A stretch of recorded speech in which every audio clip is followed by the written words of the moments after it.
lang. So, ibig sabihin ng tandem skydive, meron kang instructor, tapos kasama kanyang tatalon. So, ang okay sa skydiving as opposed to bungee jumping ay yung pagtalon, wala sa'yo. Wala sa'yo. Kasi ano ka sa kanya naka-harness ka with the instructor. So, pagtalon yan, kasama ka, kahit ayaw mo. Ang bungee jumping kasi, di ba yun yung parang mape-pressure ka? Paano kung ayaw mo pa nga tumalon? Di ba? Parang dami na nakapila. Pero wait lang, di ba? Kuya, ang tagal kong inano yung bungee jumping, tapos gusto mo in 3 seconds tatalon ako.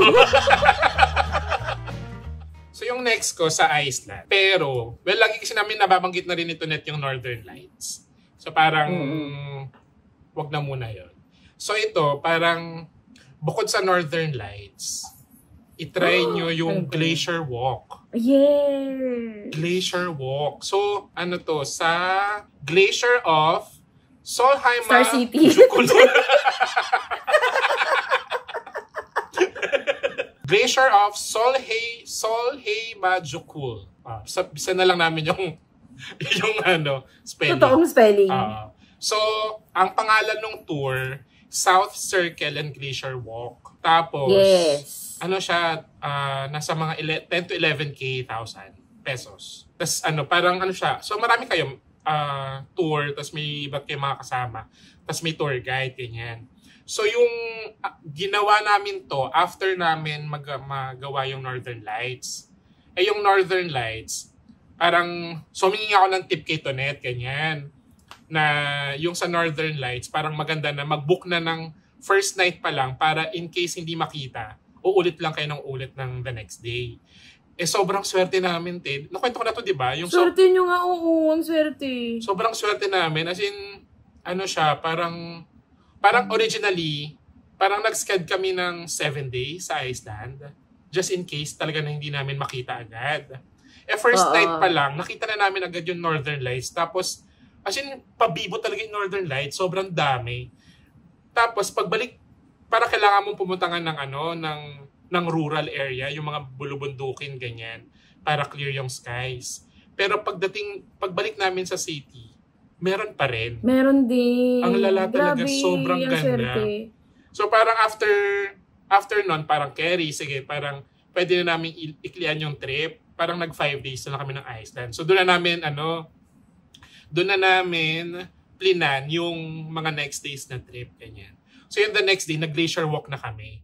Na nirecord din ng ating mabuting kaibigan na si Antoinette Hadaone na talagang kailangang magawa. After, parang nung nandun pa lang kami, parang hindi ko pa gets yung parang ba't kailangan siyang magawa sa tour na to, ganyan. Pero nung naglalakad ka na sa yelo, oh my God, sobrang saya. Grabe, di ba? Sobrang saya. Tapos, parang nag-research na kami kung ano yung mga tamang outfit, ganyan. Gear. Ano tawag doon? Outwear. Tapos, pero parang yung footwear naman, pwede mong rentahan sa kanila. Tapos yung kailangan may parang, anong tawag doon? Yung ice... Parang tungkod na... So, pwede mo silang... basta yung mga gears para makalakad ka doon sa yelo. So, pwedeng rentahan yun.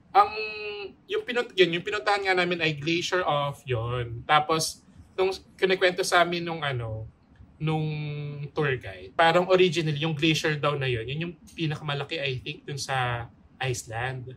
Tapos, parang isipin mo, siguro parang 10 years ago, yung yellow, parang Aurora Boulevard hanggang loob ng UP. Parang ganun siya kalaki.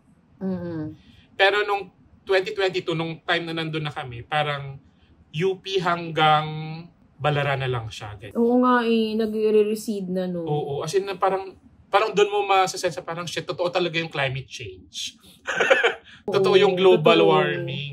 Tsaka papakita talaga nila doon di ba? Oo. Ayan, hanggang doon yung ice, ganun dati. Wala, saya lang. Tapos uminom kami ng tubig doon sa yung glacier. Oo, papainumin. Totoo. Kasi mauuna mo na yung guide, di ba? So parang pakita niya na na clean. Tapos parang tinuruan pa niya kami kung paano magbungkal para makakuha ng fresh water, ganyan. So yan. Hindi, parang pag pupunta ka kasi ng Iceland, parang ang akala ko dati ay lang, Aurora Borealis. Tapos yung isa Blue Lagoon na hindi kami nakapunta kasi hindi pala pwedeng walk-in. Dapat Oo, kailangan i-book.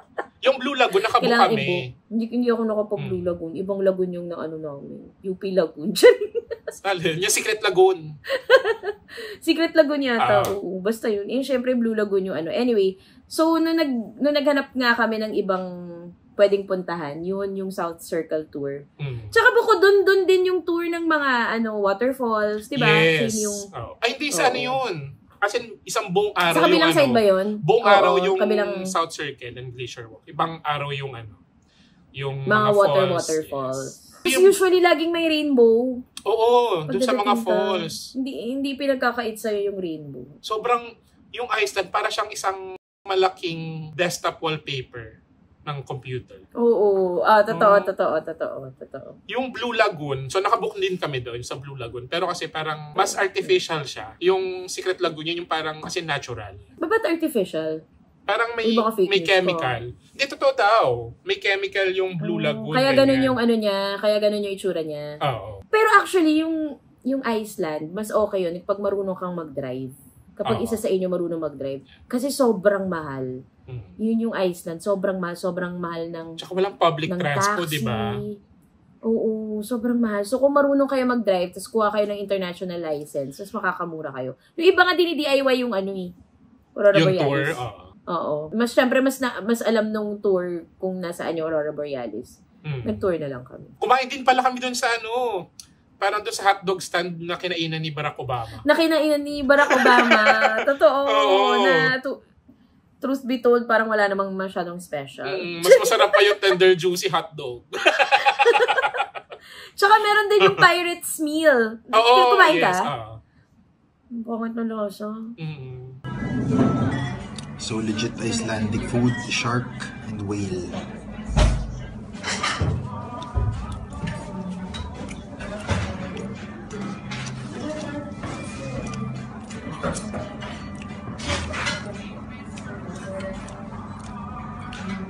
Weird.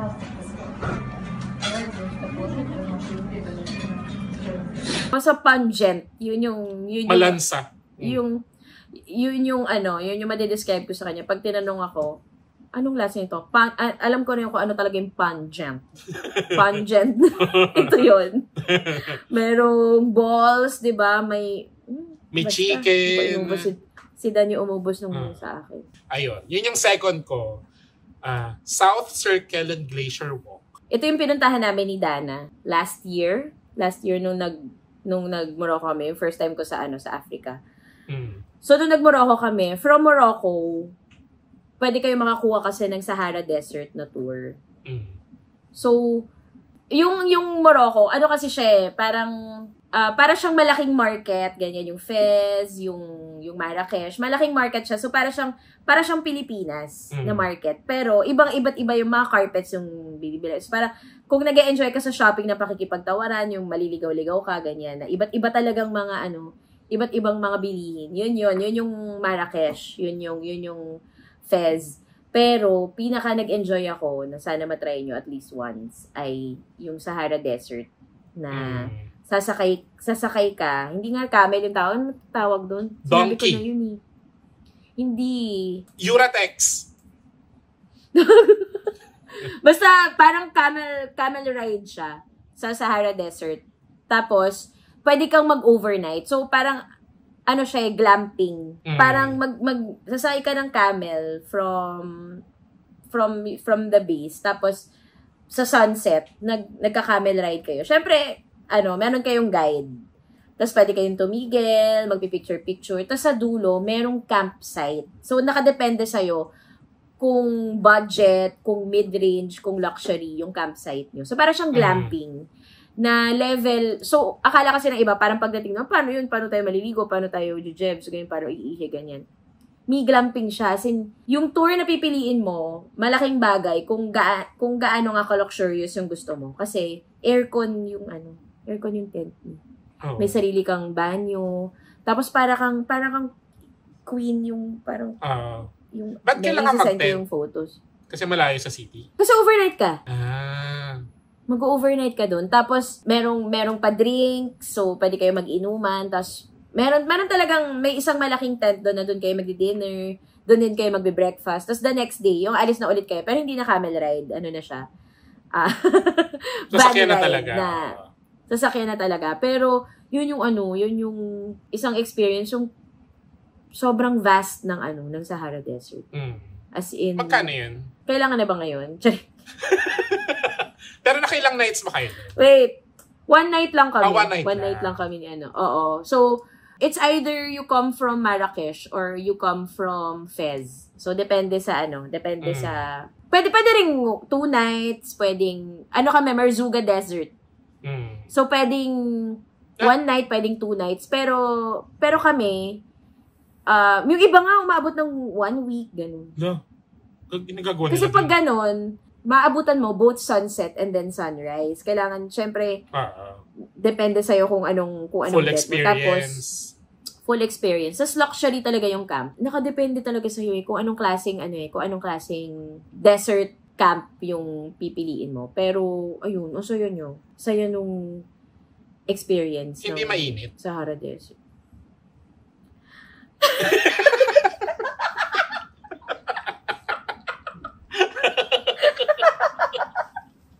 Alam mo yan yung equivalent sa akin. May napatay na po ba dito? Pero alam mo, every time maalis ako ng bansa, lagi kong chinecheck talaga yung weather. Kasi pawisit talaga kasi ako. Siyempre mainit siya kasi nga, pero sunset kasi kami So mahangin. Ang ganda ng sunset ni. Ang ganda ng sunset. Tapos titigil ka talaga, may mga spots sila eh. Ang lang, parang feeling ko, kailangan mo turuan yung yung guide, paano mag-picture. So, parang usually yung ginagawa ko, pipicturean ko frame mo na. I-frame ko, ganito yung picture. Pero minsan hindi pa rin yung makuha. Meron kaming picture, parang yung camel, walang paa. Putol yung paa. Pero sobrang ganda. Hindi ko alam ko kasi parang, di ba, pag marami ka ng countries na napuntahan, parang, syempre nung bagets ka lahat in Oka, di ba? Pero pag kunyari, pag marami kang countries na napuntahan, lalo yung mga man-made lang na hindi ka na masyadong hindi na siya masyadong astonishing. Kasi nga nako-compare mo siya dun sa mga iba mo na napuntahan, di ba? As opposed to, first time mo makita yung, Angkor Wat, ganyan, or temple. Pero once na makupunta ka ibang bansa, puro temple, parang, ay, umay na sa temple. Pero ito yung Sahara Desert talaga yung wala pa ako nakitang ganun. Pero tama yun. Yung camel ba dun? Pero tama yun. Sa Morocco, sa Marrakesh, yun yung dun nagpunta si Anna Delvey. Oo. Sa Inventing Anna. Pero hindi ko na napuntahan. Oo, sa Inventing Anna. Doon din yung sa Morocco rin, sa Marrakesh yung Batcha coffee. Batcha ba? Basha? Yes, yung sobrang mahal na kape. Pero yun, actually, ang okay sa Morocco, walang visa. Kumbaga, hindi na kayo pupunta ng embassy, hindi na magsasabit ng forms na marami, ganyan, etc. Dream ko mapuntahan yung Sahara Desert. Sobrang ganda. Yun yung inex mo. Yung Morocco, the whole of Morocco. Tapos ang okay sa Morocco, sa Marrakesh, ang sa Morocco, ang amats nila doon ay yung mga accommodations nila. Ang tawag ay Riyadh. So, para siyang kumbaga sa Bali, ang dali-daling makakuha ng magandang accommodation sa sobrang mura. 'Di ba sa Bali, parang kapag masinop ka lang sa paghahanap, makakahanap ka talaga ng mura. Tapos may pool na, may private pool. Ganun sa ganun sa Morocco. Ang nila doon, villa na merong pool sa gitna. Nakapalibot kayong lahat. Tapos sa gitna yung tawag doon Riyadh. Tapos usually paglulutuan ka nila, ganun. Tapos, dahil nga sobrang daming mga Riyadh in one location, pabagsakan sila ng presyo.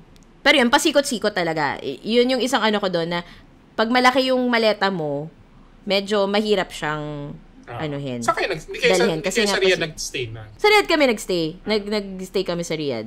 Pero, hahanapin mo talaga yung magaganda. Yun yung favorite part ko, yung paghahanap ng mga, affordable pero maganda, value for money na Kaya nga inis ako nung na-catfish ako dun sa bumabalik sa Vietnam. Kasi nga, na-catfish kami ng hotel. As in, ibang-iba talaga yung itsura. Motel level. Ibang-ibang itsura ng motel. Medyo mataas na motel. Victoria Court. Parang maayos pa nga ang Victoria Court. Oo, mataas na hotel ang Victoria Court. Oo nga. Pero yung kasi pinakita mo, parang hindi yung Victoria Court. I think it's below Victoria Court. Like what? I think Victoria Basement.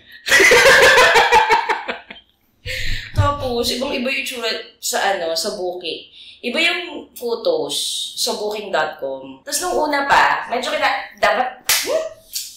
Kasi si Tonet, hindi siya nakikinig sa akin. Sabi ko, pangalan pa lang, Labar. Di ba parang medyo sketchy na yung Labar? Ang nakalagay dun sa Booking.com, Labar Boutique Hotel.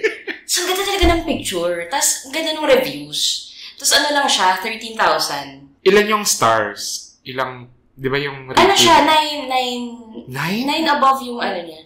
From outside, dito na daw, sabi, this is it, ganyan. Ayoko talaga bumaba. Kasi hindi talaga yun yung hotel. From outside, Oo. Papakita ko yung photo. Di ba pinost mo? Hindi mo ba Yung pinost? sa labas. Ay, yung labas. Yung labas. Tapos, hindi siya boutique hotel. Ay, Nagbago siya. Labar Hotel.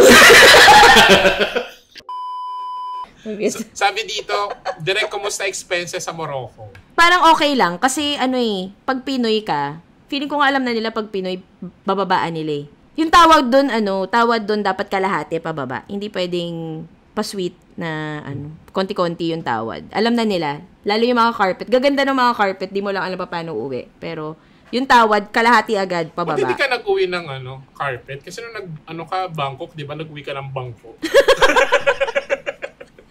Naisip ko kasi walang bagay dito. Yung liit ng kondo namin. May carpet na ako. Pero ang daming carpet. Yun nga yung naisip ko parang sana pala madami akong binili para binenta ko dito. Pasabay. Totoo. Ang sobrang mura ng mga carpet. Yung mga nakikita nyo sa mga SM, sa mga Instagram, doon nila binili. Mura. Makikita mo kung gaano kamura. Ang worry ko lang doon sa Morocco, di ba? Kasi homophobic yung bansa. Talaga ba? Wala. Bad. Scary. Pero dream ko yun. Dream ko yung Sahara. I-push mo. Sobrang ganda. Tapos siya, sobrang layo. Parang, di ba yung sabi ko sa'yo sa Africa, parang 5 to 6 hours yung biyahe papunta sa mga sa mga savannah. Wala na. Hindi, prepared na ako. Kasi yung sa Morocco, 7 hours.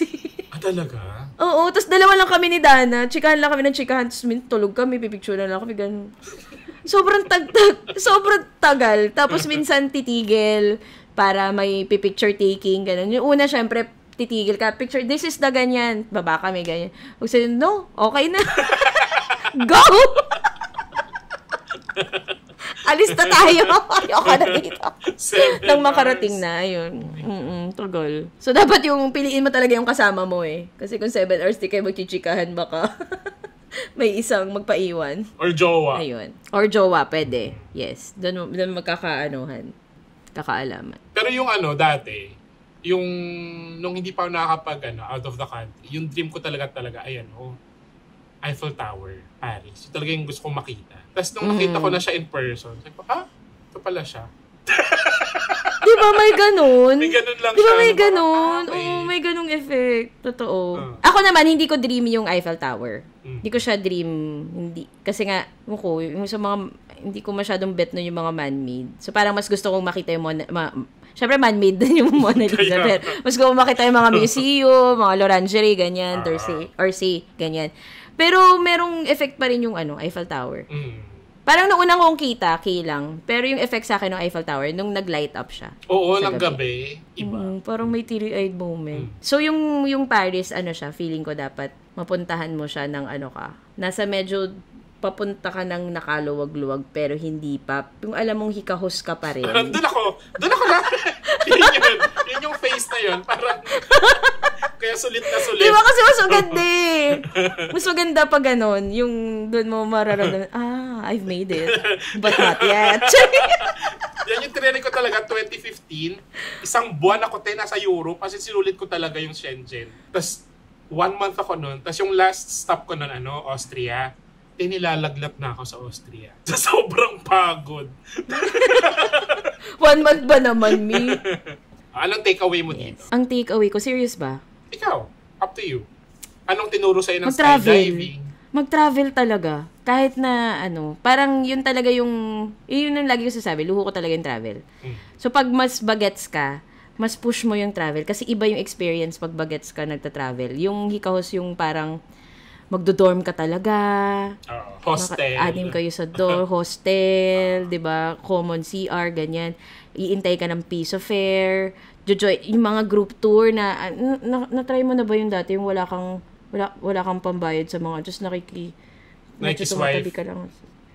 Nakikinig ka na lang doon sa sinasabi ng isang tour guide. Saan ka ba nakatira ngayon? Hindi, minsan kasi, di ba, maririnig mo ng by earshot yung chinichika. Kasi wala kang pera pang ng tour. 'Di ba? Wala kang pera pang ng tour kasi medyo mahal yung mga tour pag nandun ka sa mga museum. Ginagawa ko na yun dati. Bago ko natutuhan na meron para mga free walking tour, tas ang ibibigay mo lang tipping. Naka-join ka na nun, 'di ba, yung mga free walking tour. Yes. Pero yun, feeling ko kahit na bagets ka. Hindi naman to the point na mangungutang ka, pero makikita mo kasi yung difference kapag may pera ka na nakaluwag-luwag ka na. Parang iba yung experience kapag kaya mo nang magbayad doon sa hindi mo pa kaya magbayad. 'Di ba? True. Iba yung experience. Parang pag wala kang pera, mas creative ka paano ka magiging mas masaya doon sa travel. Alam mo ba, yung isa kong short film, yung Octopus, nasulat ko siya nung nasa Serbia ako. Tapos, parang nag-extend lang ako ng mga 2 days, 3 days, ganyan. Tapos wala naman akong extrang perang pang turista talaga. So, naglalakad-lakad lang ako, park, ganyan. Tapos doon ko siya nasulat kasi parang experience, ganyan. Love it. Parang, kapag pag kunwari wala na akong pera, tinitingnan ko yung mga magnet dun sa ref. ng mga napuntahan. Para, paano kaya kung hindi ko ito napuntahan lahat, no? Baka milyonaryo na talaga akong totoo.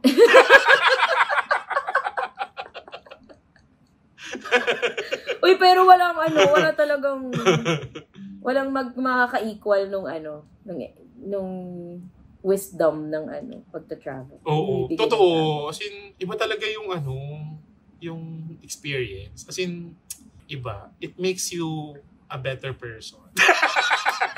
Okay, this pala yung ending. Ako yung takeaway ko. Ano ba? Kasi sobrang privilege naman talaga ang traveling. Pero kung may kakayahan kayo, yun nga, dapat hindi kayo mangutang, itry nyo talaga mag-travel. Kasi, pero totoo yun, sobrang cheesy, pero parang meron siya may tuturo talaga sa'yo kung paano maging tao. Alam mo yun, parang kung paano maging mabuting tao, kung paano ka makihalubilo sa mga tao, ganyan, meron siyang may tuturo. So kung kaya nyo, nang hindi kayo nangungutang, hindi kayo mababaon sa utang, i-push nyo makapag-travel. Kasi ako kaya ko mag-travel kahit mag-isa lang eh. Kaya ba mag-travel mag-isa? Hindi ko pa na-try. Merong mga siguro 3 days, ganyan. Pero may pupunta na rin ibang Yun yung gusto ko i-try for the year or for next year. Okay, ayun.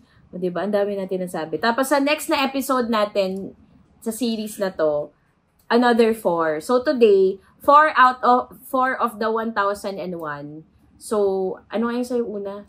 Bangkok. Polo Kitchen. Yes, Polo Fried Chicken. Polo Fried Chicken, and then Glacier Walk South in Circle Iceland. and Glacier Walk, yes. Skydiving in Dubai, and Sahara Desert Camel Ride, and luxury camping in Morocco. Yes. O, yun. Okay, sige. Ayan. Thank you, guys. Abangan nyo yung next parts natin. Yes. So, mga pa to? Mga 20 episodes para makumpleto natin yung 1001.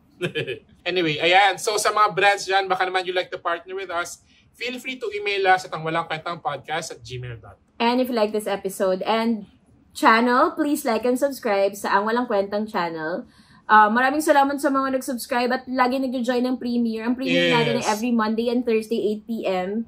Yung Monday episode, lumalabas siya sa Spotify ng 10 a.m. So, nandun pa rin. Pero yung Thursdays ay exclusive to YouTube. So, thank you guys sa pag-share, sa pag-comment, sa pagbigay ng gifts tuwing ipi-premiere kami. Thank you guys sa mga nagbigay ng mga salamat supers. Sa magbibigay ng gift. Thank you so much. Thank you guys.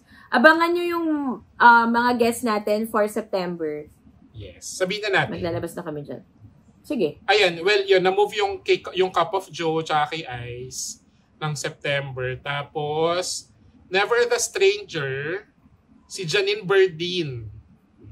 Tsaka si Janela Salvador. At tsaka ang pagbabalik ni Noah Tonga. Tapos mag-TV tayo ng And So It Begins. And So It Begins sa September sa Cinema 76. Napanood ko na rin. Okay. Napanood mo na ba? Napanood. Ulitin natin. Okay. Okay. See you guys. Maraming salamat yung VIPs. Thank you sa mga nagpunta sa surprise live recording. Bye.